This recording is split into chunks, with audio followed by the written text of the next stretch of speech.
Olá, muito boa noite para você. Obrigada por começar mais uma semana com a gente. E nós abrimos o Jornal da Alterosa de hoje com um gesto que mudou o dia de alguns pacientes do Hospital da Baleia em BH. Crianças que fazem tratamento do lábio leporino receberam a doação de brinquedos e ainda contaram com a alegria de voluntários. Eles são especialistas em levantar a autoestima. A sala da fisioterapia ficou lotada para uma sessão diferente, onde o exercício obrigatório era fazer o bem e ser feliz. Super-heróis e personagens de desenho animado quebraram a rotina pesada dos meninos e meninas em tratamento para antecipar o Dia das Crianças. O relacionamento, entre profissional e paciente muda, inclusive com a família, que se sente mais acolhido, mais em casa, Pelo sorriso, nem precisa perguntar se elas gostaram. Tinha tanta coisa legal que os baixinhos mal conseguiam dizer o que preferiram. Ganhei presente, lanchei, pintei a unha e falta pranchar o cabelo. Fica um dia mais alegre e a gente tem mais prazer de cada dia que passa estar presente na vida da criança, trazer sempre para poder cuidar. A iniciativa de distribuir brinquedos e cuidar do visual desta turma foi de um salão de beleza da capital. É super gratificante porque isso aqui literalmente não tem preço. Ver o sorriso das mães, das crianças, é um trabalho que emociona com toda certeza. Júlia tem apenas 12 anos e participou da tarde solidária, doando o próprio cabelo que será usado para fazer peruca para uma criança em tratamento do câncer. Porque se cada um do mundo cortasse um pouco do seu cabelo, não vai doer. O seu cabelo vai crescer, sabe? Um orgulho para a mãe. Muito válido, muito importante, na verdade, isso que já vem, de casa, o ensino que nós passamos para ela, graças a Deus, a educação. E fazer o bem para o próximo, isso é muito importante. O melhor de tudo? Abraços e muito carinho. Obrigado, viu? E que os exemplos sejam seguidos, Ainda nesta edição, a gente fala do quadro político de Minas depois das eleições desse domingo. O novo governador do estado, Fernando Pimentel, é do PT, que tem um apoio importante do PMDB e de outros 3 partidos.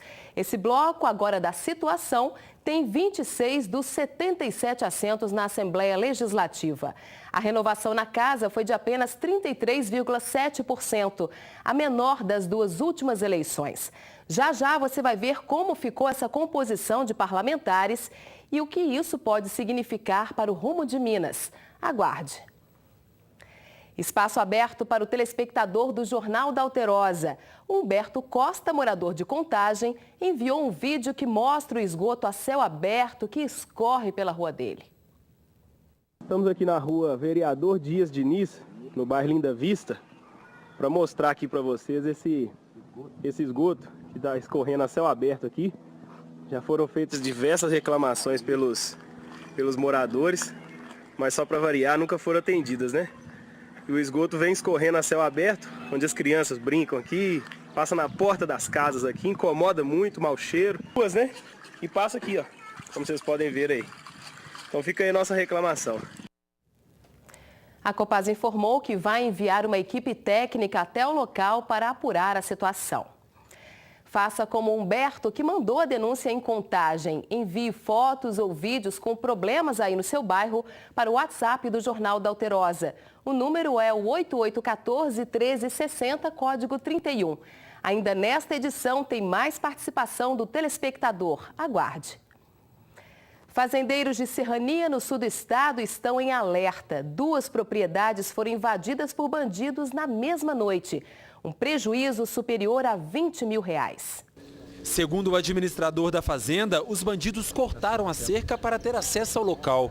Eles retiraram as telas que estavam nas janelas para ver o que havia dentro dos cômodos. O cachorro, a gente viu sinal de comida ali no chão, que eu acredito que deve ter dado alguma coisa para o cachorro. E arrombaram todas as portas. O resto revirou no chão. Na mesma noite, esta fazenda, que fica a cerca de 5 quilômetros da outra, também foi alvo da ação de bandidos. Aqui o prejuízo foi ainda maior, porque além de insumos, os criminosos ainda levaram máquinas e uma moto.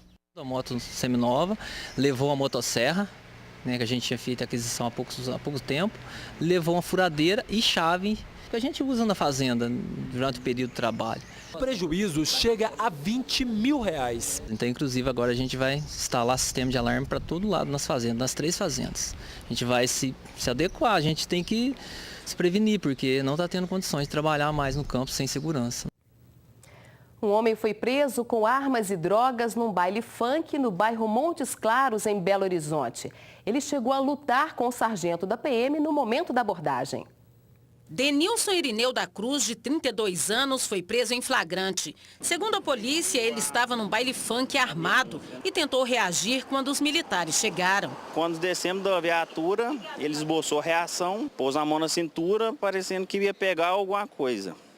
No momento que o sargento Cruz foi abordá-lo, entrou em luta corporal para tentar tirá-lo a arma. Com ele foi arrecadado um 38 municiado com 6 munições. Mais de 200 pinos de cocaína prontos para o consumo e um outro revólver foram apreendidos pelos militares próximo ao local do baile funk. O segundo homem, que também estaria armado, conseguiu fugir do local.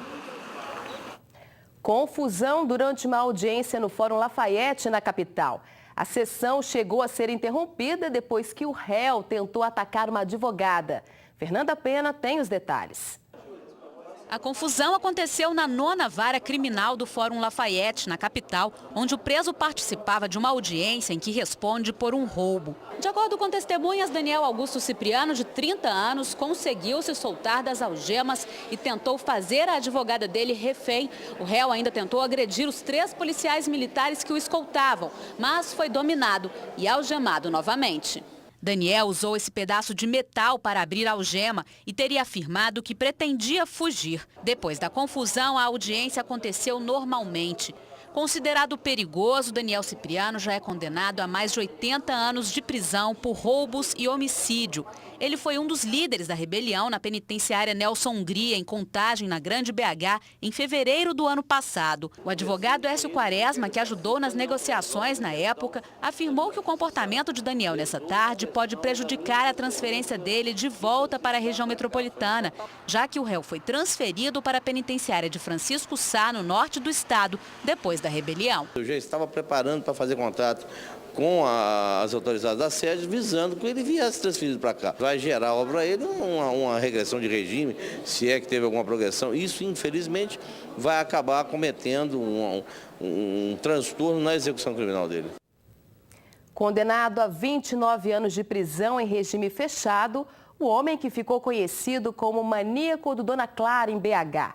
Marcel Barbosa dos Santos foi julgado pelo estupro de 11 jovens em outubro do ano passado. 2 delas menores de 14 anos. O homem agia principalmente perto de uma escola particular e de outra municipal. Circulando de moto, ele abordava as vítimas, as segurava pelo braço e passava a mão nas partes íntimas das moças. A justiça verificou que o homem tinha conhecimento parcial dos atos, já que sofre de transtorno do impulso, atestado em laudo de sanidade mental. Da decisão, ainda cabe recurso. Voltamos com a participação dos telespectadores aqui no Jornal da Alterosa. O Israel Fonseca reclama da rua em que mora. Nela não há asfalto. A rua fica no bairro São Judas Tadeu, em Ribeirão das Neves. A minha rua é uma das ruas que fica no meio do bairro. Está sem asfalto. Uma ruazinha pequena, de uns 100 metros. Tem asfalto em cima e embaixo. Porém, no meio do bairro, uma ruazinha pequena, sem asfalto. Gostaria de pedir ao Jornal da Alterosa para dar uma força para a gente. Pagamos imposto igual todas as ruas. Porém, estamos aí nessa situação. Já fomos procurar a prefeitura, mas nada foi feito. Seu pedido foi aceito, a gente está ajudando aí. A Secretaria de Desenvolvimento Urbano de Ribeirão das Neves informou que a rua Bruno Gustavo da Fonseca, no bairro São Judas Tadeu, faz parte do plano de obras, mas ainda não há previsão para que os trabalhos comecem por causa da dificuldade financeira do município. Uma equipe vai até o local para avaliar a possibilidade de alguma providência. Tomara. Quer fazer como Israel Fonseca? Então mande sua denúncia, bronca da comunidade ou sugestão de reportagem para o WhatsApp do Jornal da Alterosa. O número é o 8814-1360 que aparece aqui no telão. O código é 31. Participe, hein? Uma carreta pegou fogo e complicou o trânsito em Juiz de Fora, na Zona da Mata. O motorista escapou por pouco. Segundo o motorista da carreta, eram transportados 11.128 quilos de papelão. A carga foi completamente queimada. O trânsito de pedestres foi liberado pelo canto da rua. Minutos depois, o fluxo de veículos também foi permitido por cima do canteiro. O veículo incendiado pertence a uma empresa de transporte de Bicas. 2 carretas carregadas com papelão viajavam de Pirapitinga para Amparo, no estado de São Paulo. O motorista do veículo, que seguia na frente, conta que escutou um estouro, mas não teve tempo de apagar o fogo. Começou no pneu, então? Deu um estouro no pneu dali já pegou fogo direto. E aí vocês tentaram desengatar? Tentamos, mas como é que consegue? Isso. Eu vi que ia queimar meu corpo todo ali.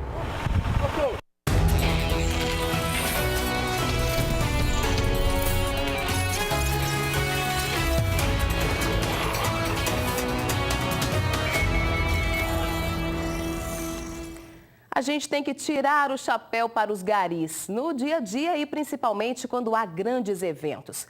Nesse domingo de eleições, o que havia de santinhos e folders pelas ruas de BH não estava no gibi. A população ficou revoltada com a sujeira e muitos telespectadores nos enviaram imagens pelo WhatsApp. Olha só. Marcelo teve que começar o dia varrendo a papelada da calçada. Os papéis estão entrando todos para dentro da empresa, dentro da oficina, né? Nos arredores desta escola, propagandas de candidatos forravam a rua. A cena se repetia em frente a este outro colégio. Telespectadores enviaram muitos vídeos para o WhatsApp da TV Alterosa, mostrando a sujeira política em todo o estado. Não é um papelzinho que vai fazer eu votar num candidato, né? São políticos mal educados. A Superintendência de Limpeza Urbana da capital deslocou 900 garis e 2 caminhões para os locais onde houve votação. Do dia 30 de setembro até o dia 3 deste mês, a SLU recolheu 12 toneladas de material eleitoral. Falta de respeito com a população, porque se vem uma chuva, aí os bueiros vão entupir. É um absurdo, não tinha necessidade disso, né? O que deixa nós mais indignados que eles pagam para poder espalhar, mas não pagam a gente para poder limpar. O salário da gente continua a mesma coisa. E o salário que nós recebemos não chega nem a cobrir esse prejuízo todo aí. Para amenizar a situação, o TRE fez uma parceria com o Corpo de Bombeiros e criou pontos de coleta de material de campanha em 57 cidades do estado. Os caminhões, lotados de cavaletes e santinhos, vão ser levados para uma associação de reciclagem. Todos os candidatos, partidos, eles podem, na véspera da eleição, reunir todo esse material, trazer para as unidades do Corpo de Bombeiros. Em apoio ao sistema eleitoral, nós estamos recebendo justamente para evitar acidentes, incêndios, enchentes e contribuir para esse processo de democracia sem sujeira. Conclamamos os candidatos a presidente da República, no caso de Minas Gerais, a sujarem o menos possível as cidades. O eleitor não quer mais esse tipo de propaganda, sem dúvida alguma. E os tais santinhos provocaram acidentes ainda por cima. Um absurdo esse desrespeito dos candidatos. 12 pessoas deram entrada no Hospital João 23 por causa de tombos ao escorregarem nos papéis jogados pelo chão. Uma pessoa sofreu traumatismo craniano leve, outra uma fratura exposta na perna. E a nossa equipe conversou com uma mulher que quebrou o pé. Juliana está de molho em casa por pelo menos 30 dias. A nutricionista de 29 anos quebrou o pé quando voltava da votação. Ela escorregou numa rua cheia de propaganda eleitoral. Acabei pisando em falso num sobressalto da calçada, coberto por alguns papéis, e aí nisso virei o pé. Minutos antes de se machucar, Juliana havia fotografado a sujeira no passeio, em frente à escola onde votou. A foto foi postada nas redes sociais, assim como esta outra, que mostra a moça com o pé enfaixado, saindo do hospital. Ela fez questão de registrar um boletim de ocorrência e já contabiliza os prejuízos com a licença do trabalho. Porque agora os gastos com reabilitação, né, desse pé, afastamento pelo INSS. Que além do prejuízo financeiro, tem outro prejuízo, né? No segundo turno, você não vai dar conta de votar.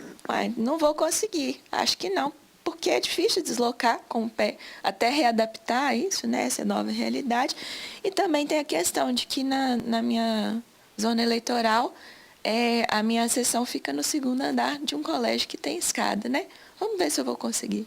E não foi apenas Juliana que se acidentou na calçada durante o processo eleitoral.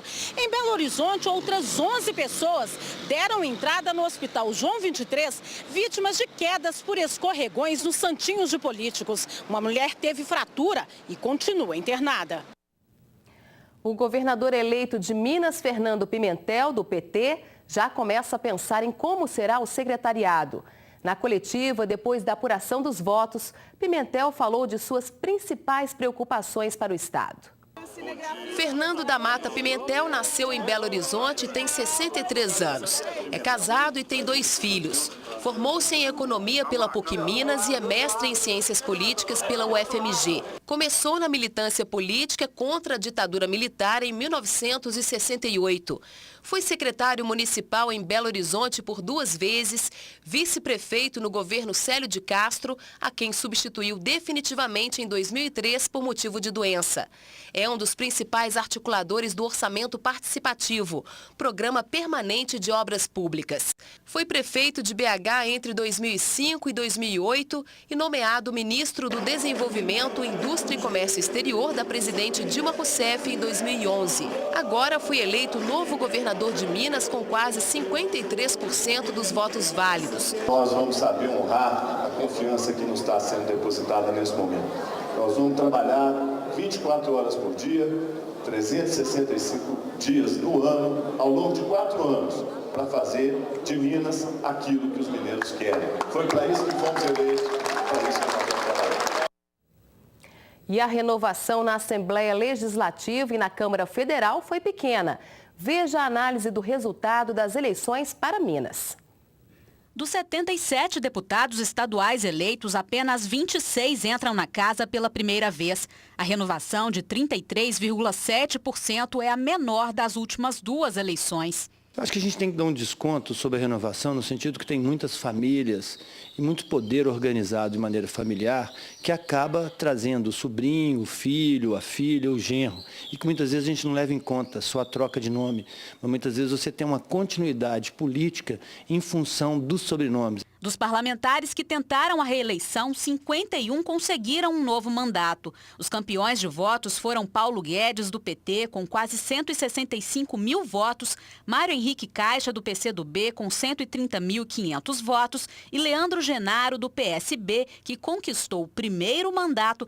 Também estreiam na casa Antônio Jorge, do PPS, Arlete Magalhães, do PTN, Arnaldo, do PR, Celise Laviola, do PMDB, Cristiano Silveira, do PT, Dirceu Ribeiro, do PHS, Douglas Melo, da Muzirama, do PSC, Doutor Jean Freire, do PT, Emidinho Madeira, do PTdoB, Fábio Avelar, também do PTdoB, Felipe Atier, do PP, Glaicon Franco, do PTN, Ione Pinheiro, do DEM, Irã Barbosa, do PMDB, Isauro Calais, do PMN, João Magalhães, do PMDB, Léo Portela, do PR, Marília Campos, do PT, Missionário Márcio Santiago, do PTB, Noraldino Júnior, do PSC, Nozinho, do PDT, Ricardo Faria, do PCdoB, Roberto Andrade, do PTN, Tiago Cota, do PPS e Tito Torres, do PSDB. Os partidos que mais receberam votos na Casa Legislativa foram o PT, com 10 representantes, e com 9 deputados estaduais eleitos por cada um, PMDB e PSDB. No total, 22 legendas vão atuar na Assembleia a partir de 2015. A fragmentação partidária é um fenômeno que está sendo verificado em todas as assembleias e também na Câmara dos Deputados. Isso torna mais complexa a relação entre executivo e legislativo. Os governadores eleitos e o futuro presidente da República vai ter uma negociação mais difícil na Câmara, porque vai ter mais pauta na mesa e mais reivindicação das legendas. Com a nova Assembleia Legislativa formada, resta agora saber como ficará o cenário político para o novo governador. Para não enfrentar dificuldades, Fernando Pimentel precisará negociar com partidos que hoje estão na base adversária. A coligação, que inclui o PT, conseguiu eleger 23 deputados estaduais e também deverá ter o apoio do PCdoB, o que sobe o número da nova bancada da situação para 26. Mesmo assim, fica com apenas 1/3 do total. As siglas que apoiam o atual governo do PSDB conseguiram eleger 51 parlamentares. Por isso, o novo governador precisará atrair parte dessas legendas para sua base. É impossível governar com tranquilidade no Legislativo.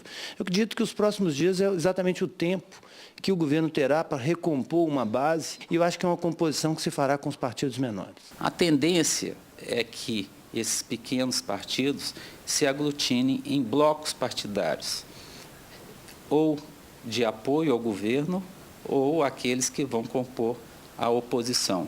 Isso depende de injunções políticas e que vai determinar quem é situação e quem é oposição, que a tendência é se aglutinar em 2 ou 3 blocos partidários. Com a eleição, a Câmara Municipal de Belo Horizonte sofreu algumas mudanças. 4 deputados eleitos são vereadores e deixarão as cadeiras para os suplentes no ano que vem. Irã Barbosa, que entra na Assembleia Legislativa, deixa a vaga para Reinaldo, o preto do sacolão do PMDB. Outros vereadores se elegeram deputados federais.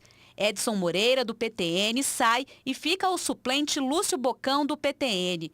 Marcelo Álvaro Antônio, do PRB, será substituído por Márcio Almeida, do PRP. E Marcelo Aro, do PHS, deixa a vaga para Heleno, também do PHS. Na Câmara Federal, 53 deputados vão atuar por Minas, 38 reeleitos e 15 novatos. Os partidos que mais elegeram parlamentares foram o PT, com 10 representantes, e o PSDB, com 7. E o senador eleito por Minas é o ex-governador Antônio Anastasia. Conheça um pouco do perfil dele. Mineiro de Belo Horizonte, Antônio Anastasia tem 52 anos e é formado em Direito. Iniciou a vida pública como funcionário concursado da Fundação João Pinheiro em 1984. Foi secretário de Cultura, Recursos Humanos e Administração no governo Hélio Garcia. Teve passagens pelos Ministérios do Trabalho e da Justiça, mas foi em 2003, já como secretário de Planejamento do governo Aécio Neves, que passou a ser conhecido em todo o estado por elaborar o choque de gestão. Em 2006, foi eleito vice-governador junto com Aécio. Já em 2010, assumiu o cargo de governador de Minas Gerais. No mesmo ano, foi reeleito em primeiro turno para o governo do estado. Deixou o cargo com aprovação de 63% dos mineiros para disputar uma vaga no Senado. A gente deseja boa sorte a todos e que eles não decepcionem a população, né? Lavar a calçada quase todos os dias, deixar a mangueira aberta e por aí vai. Costumes que o brasileiro precisa abolir. Atualmente enfrentamos uma das maiores secas da história e em Minas não é diferente não. Por isso, a gente tem que rever conceitos. Por exemplo, você já ouviu falar em lavagem de carro a seco? E dentro de casa, hein? O que é possível fazer? Veja algumas dicas para reduzir o consumo de água sem prejudicar o dia a dia. Na hora de lavar a louça, Lúcia separa as vasilhas e sempre abre pouco a torneira. Para limpar a pia, um pano úmido e pronto. No dia a dia, a gente vai aprendendo e adequando e sempre trocando ideia com outras pessoas, né? Hoje em dia já não é mais nem pela questão do bolso, né? É uma questão ecológica, de preservação mesmo, né? Este agente de saneamento da Copasa dá mais dicas simples para evitar o desperdício na cozinha e na área de serviço. Na hora que você for limpar, você não precisa de lavar, pegar os resíduos na pia e tirar ali com a água. Você pode fazer isso antes da lavagem. Aí você pega esses resíduos e não joga na pia, joga no lixo. E no chão aqui, procurar um balde com um pano úmido, você vem e dá sua limpeza tranquilamente, no fogão e no chão da cozinha. Da cozinha direto para um ambiente que é considerado o vilão para que haja desperdício de água, é o banheiro. Para se ter uma ideia, ele é responsável por 70% do consumo de água de uma residência. A hora que você for ensaboar, você já está com o seu corpo todo molhado. É só você fechar a torneira. Na hora de usar a pia para escovar os dentes, é bom abandonar alguns hábitos. A pasta de dente ela já vem com o líquido. Então você não precisa ele colocou a pasta na escova, ele não precisa de abrir a torneira para molhar essa escova. Basta ele apenas deixar a torneira fechada. Aí na hora que você for ensaboar, aí sim. Você vai abrir a torneira e vai ensaboar a sua boca. Gastei menos água para escovar os dentes. Agora, quando for limpar o quintal ou a calçada, vale aquela boa e velha vassoura. Maurício ainda alerta que ficar de olho no hidrômetro ajuda a controlar o consumo. você vai no seu hidrômetro, anota os números pretos, né? No outro dia, no mesmo horário, você faz outra leitura, faz essa subtração, você tem um consumo diário. Outro alerta vai para quem gosta de lavar o carro. Geralmente se gasta nesta atividade 300 litros de água. Por isso, Giovanni montou uma empresa que faz a limpeza de automóveis a seco. Carro todo limpo, com apenas 250 ml de água. O produto, como ele tem o teflon e a cera de carnaúba, na hora que você joga o pulverizador, ele envolve numa célula. Você vem com um pano que é uma tramagem diferente, ele vem retirando sem arranhar e depois você vem com um pano lustrando. O pessoal vê a lavagem e conscientizado que merece fazer essa economia, né? É isso aí. Começou a valer hoje a regra que restringe a área de atuação de artesãos e hippies sem cadastro em Belo Horizonte. A portaria da Prefeitura quer coibir o comércio irregular. Feirantes aprovam a medida. Eles continuam pelas calçadas e se concentram nesta parte do quarteirão fechado da Praça 7. Mas desta vez, artesãos e hippies estão indignados. Uma portaria da Prefeitura pretende retirá-los das áreas centrais que ocupam hoje. A mudança seria para regularizar esses profissionais. O problema é que, segundo eles, a nova regra foi uma decisão imposta. Isso aqui é uma manifestação cultural brasileira não visualizada, não reconhecida. A gente está entendendo que essa portaria é uma decisão arbitrária, é uma ordem que vem de cima para baixo e quer impor algo para a cidade, não só para nós. O artesão diz ainda que a decisão fere o primeiro artigo deste decreto. No documento, artistas de rua podem expor seus trabalhos, independente de licença ou autorização. A gente entende isso, na verdade, como até uma esquizofrenia do município, né? Como cidadão, a gente tem o direito a desobedecer uma lei que seja injusta. Atualmente, os artesãos vendem o que produzem amparados por uma liminar judicial de novembro de 2012. Com a nova determinação, eles terão que mudar o local de venda dos objetos. Uma das opções seria o quarteirão fechado da Rua Carijós, entre a Praça 7 e a Rua Espírito Santo. Outra área limitada pela portaria é a Praça Rio Branco, também conhecida como Praça da Rodoviária. Porém, os artesãos acreditam que aqui não seja o local mais adequado. Ali é muito bagunça, você vê com a gente bebendo, ladrões ali de madrugada, de noite. Não adianta ir meia dúzia e ficar lá julgado, sem futuro, né? O presidente da Federação Mineira dos Expositores das Feiras acredita que a decisão da Prefeitura está correta, já que para ele há uma concorrência desleal. Cada expositor daquele que é legalizado, ele paga uma taxa de uso de logradouro público, ele é fiscalizado, ele responde chamada e ele é penalizado quando comete qualquer tipo de infração. Enquanto esses expositores, eles podem colocar qualquer coisa, usar o espaço do tamanho que eles quiserem. Quem descumprir a nova regra pode ser multado em mais de R$ 1.500. E a Prefeitura quis deixar bem claro, tudo foi definido em reunião com os próprios artesãos. Estamos de volta e olha só que presente. O Jornal da Alterosa vai te levar para conhecer as Chiquititas na Semana da Criança. Fique atento à nossa promoção. Cada criança tem que fazer um vídeo de no máximo 2 minutos dançando a música Remexe. Esta que você está ouvindo. Mexe, mexe, mexe com as mãos. Mexe, mexe, mexe com os pés.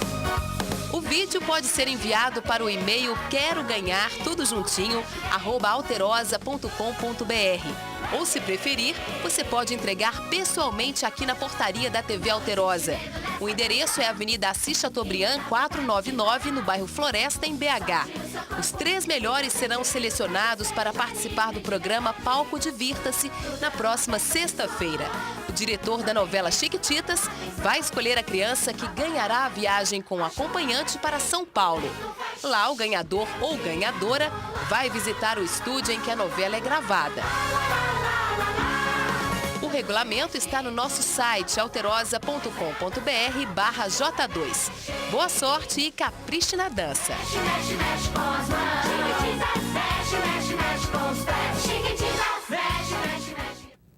Imperdível, né? A edição de hoje termina aqui. Muito obrigada pela companhia mais uma vez. Boa noite para você e uma ótima semana para todos nós. Tchau.